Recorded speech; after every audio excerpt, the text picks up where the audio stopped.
Finalement, après presque une semaine, elle se met les pieds à l'eau. Il est content. T'étais certain?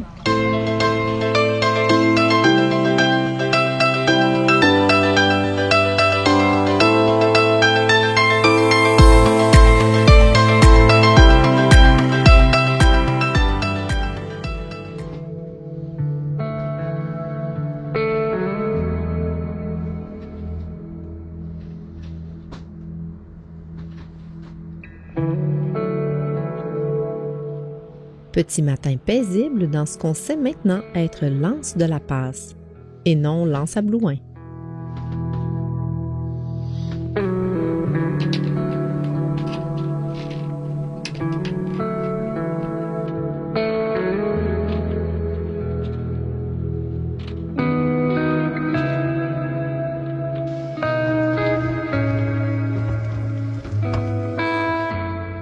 Nous avons passé une belle nuit à l'Ancre. C'était tranquille, vraiment.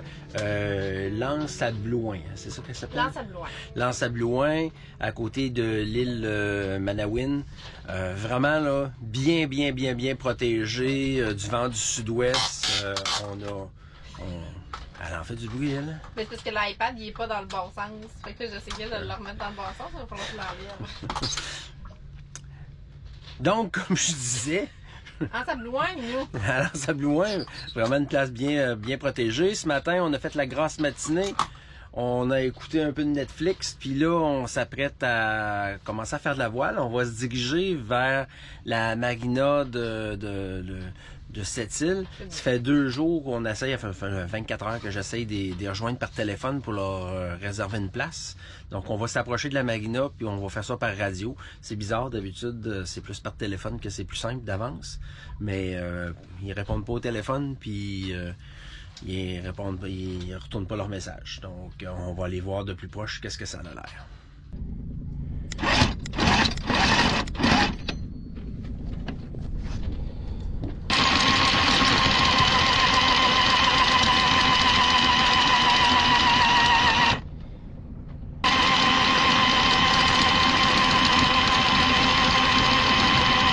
Tu peux arrêter ça?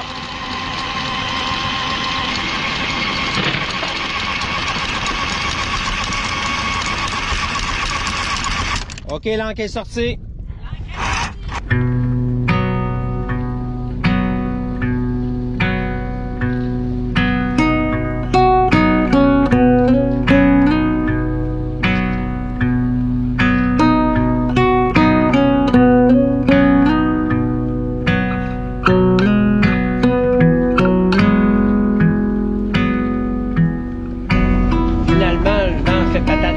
Donc, on décide d'explorer les différents mouillages des îles. Donc, là, on se dirige vers la Grande Basque pour aller essayer un mouillage là qui, selon les dires, est une place paradisiaque. Entre-temps, la dame de la marina de Sept-Îles nous a appelé. Elle avait un petit problème avec son téléphone, donc elle n'avait pas eu notre message, puis ça répondait pas. En tout cas, de toute façon, on a une place pour ce soir. Parce que dimanche, on veut se protéger. Il y a des vents de 25 à 35 nœuds qui sont annoncés. Puis il n'est pas question que je sois dans un mouillage pendant du vent comme ça. Après tout, c'est de la plaisance qu'on fait. C'est bien connu maintenant que les Vikings exploraient le Saint-Laurent 1500 ans avant la venue de Jacques Cartier. Ce seraient donc les premiers à avoir découvert l'archipel des Sept-Îles. Pour sa part, Jacques Cartier les mentionna lors de son 2e voyage en 1535. Il les nomma les îles Rondes. C'est sur le chemin du retour, le 19 août 1535, que l'archipel fut nommé Sept-Îles. Il ne donna toutefois pas de nom précis à chacune d'elles. L'archipel est en fait constitué de 6 îles et un îlet. Aucune n'est habitée à l'année. Chaque île a trouvé son nom à travers l'histoire grâce à des événements, caractéristiques ou appartenances propres à chacune d'elles. Du côté est, on retrouve la petite boule à cause de sa forme ronde. Elle est accompagnée par la grosse boule, plus par solidarité voisine que géométrique. Cette dernière est la plus grosse des 7 îles. Elle abrite une ferme maricole, une ferme qui cultive des huîtres. Au centre de l'archipel, on retrouve la Petite Basque. Son nom est apparu sur une carte pour la première fois en 1833 et son origine est incertaine. Elle pourrait résulter d'un vestige ou d'une tradition orale. Elle est accompagnée de la Grande Basque qui comporte plusieurs sentiers et même des terrains de camping rustiques. Tout ce qu'il faut pour passer quelques heures à quelques jours au paradis, à condition qu'on aime les moustiques. Du côté ouest, on retrouve l'île du Corosol, nommée ainsi en l'honneur du navire échoué à cet endroit en 1693. L'épave a été retrouvée seulement en 1990 dans le passage entre les deux îles. Un premier phare a été érigé en 1870 qui lui donna le surnom de l'île de la Lumière. Le phare actuel a été établi en 1955 pour être définitivement désactivé 30 ans plus tard. Juste à côté se trouve l'île Manawin, qui vient de l'innu Manawan, qui signifie « là où l'on ramasse des œufs ». Depuis 1904, l'île est habitée durant la saison estivale par la famille Blouin. La toute dernière de l'archipel est l'îlet de Ken, nommé en l'honneur de Jean de Ken en 1951. On soulignait alors la commémoration des 300 ans de la première messe de cette île dont il était le célébrant. Notre passage dans ce magnifique archipel nous a permis d'en apprendre davantage sur notre histoire, une fois de plus.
En attendant que le vent se lève, on fait un peu de tourisme.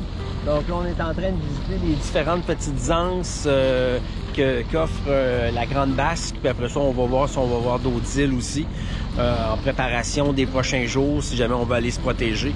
On a déjà trouvé une très belle anse pour le vent d'ouest. On vient de voir l'anse de la Prairie pour un vent d'est.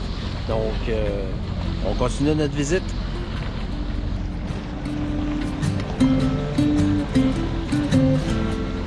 On aperçoit l'anse à Nelson Leblanc. Oh, que ça a l'air d'être beau, ça, avec une belle planche.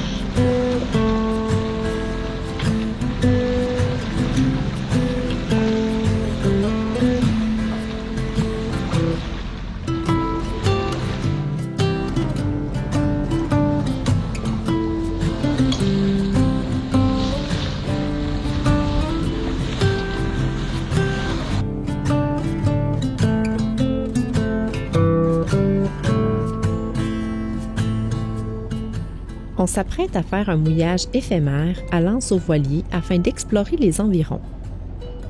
Voici les étapes à suivre pour un mouillage réussi. Tout d'abord, on prépare l'ancre en retirant la goupille de sécurité et en descendant l'ancre à fleur d'eau.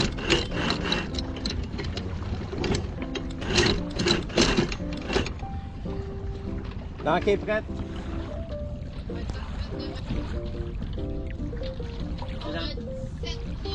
7 pieds, OK.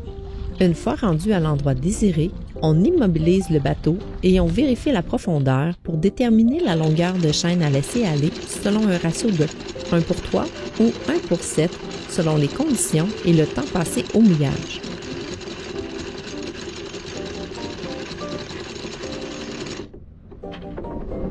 Il y a 40 mis 40 pieds de chaîne. Une fois la longueur désirée atteinte, on accroche à la chaîne un crochet qui sert d'amortisseur. On fixe celui-ci au taquet, ce qui empêche que ce soit le guindeau qui force lorsque la chaîne est tendue.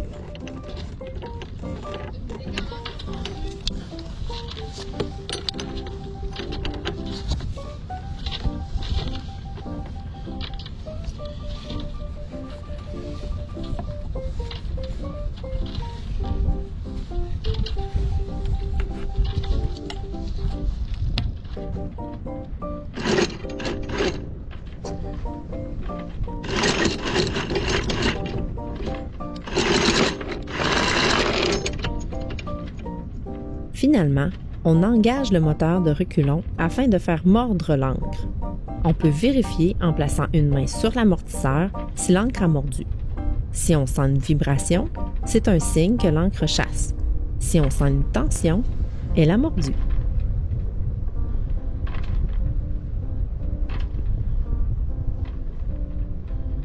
Je pense qu'elle a mordu.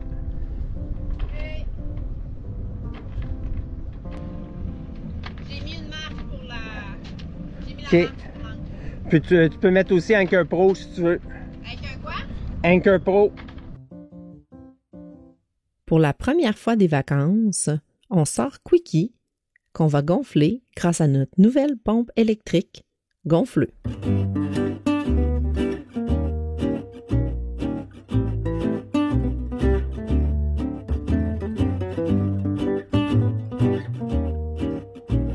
Row, row, row your boat. Gently down the stream. Merrily, merrily, merrily, merrily. Life goes on the train. Ça, c'est moi qui row. Parce que tu t'es assis. J'avais pas le choix de rester assis à l'autre place. Oups. Ça va pas loin un peu parce que je suis comme trop. Finalement, après presque une semaine, elle se met les pieds à l'eau. Il était temps? Il était temps? T'étais certain?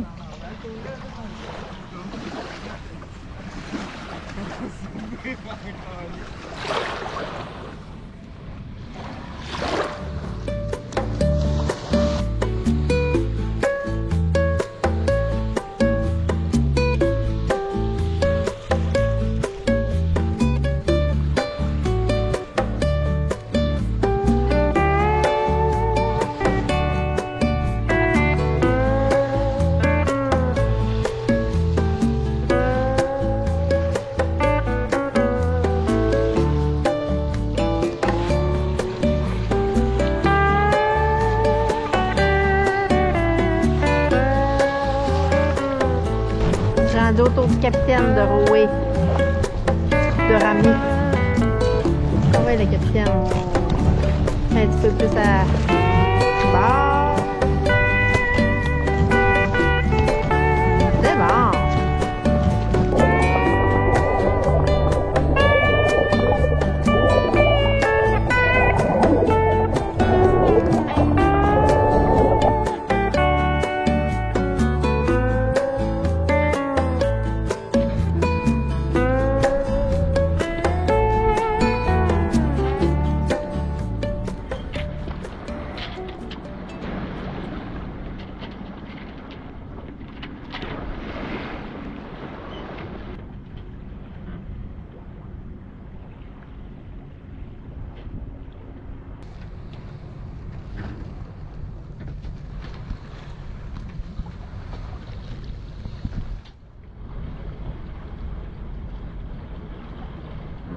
Tu fais ta fierté. Oui,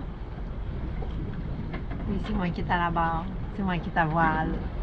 Je suis bien contente.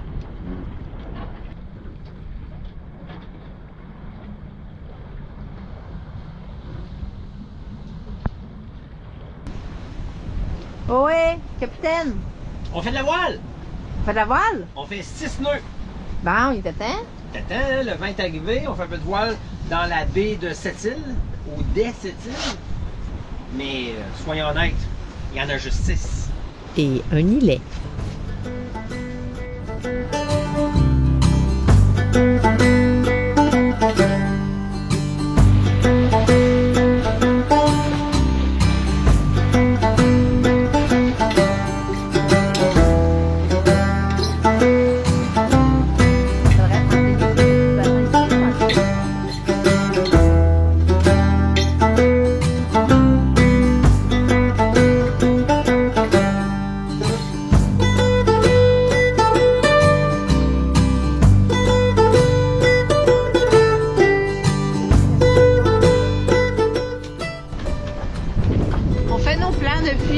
la journée pour savoir si on va dormir à la marina ou si on va à l'ancre. Puis tu sais, on avait regardé la météo puis on se disait, oui, c'est beau, on veut être protégé pour la nuit parce qu'il annonçait quand même des forts vents.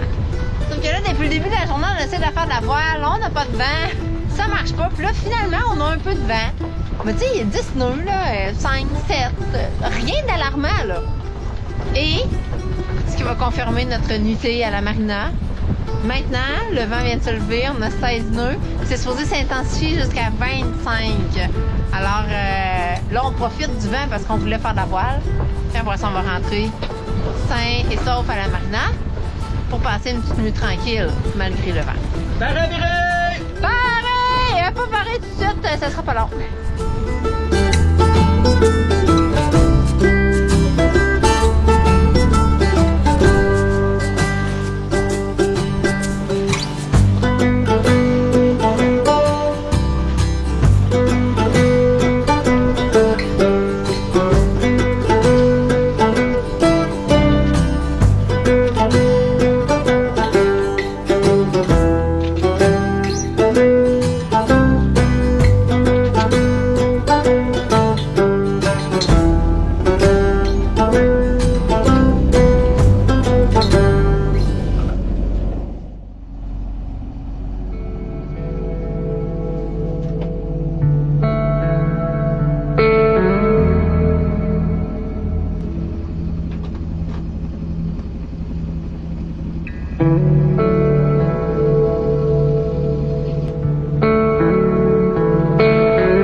Après une semaine de navigation, on atteint notre limite géographique. À partir de maintenant, on peut explorer en toute tranquillité.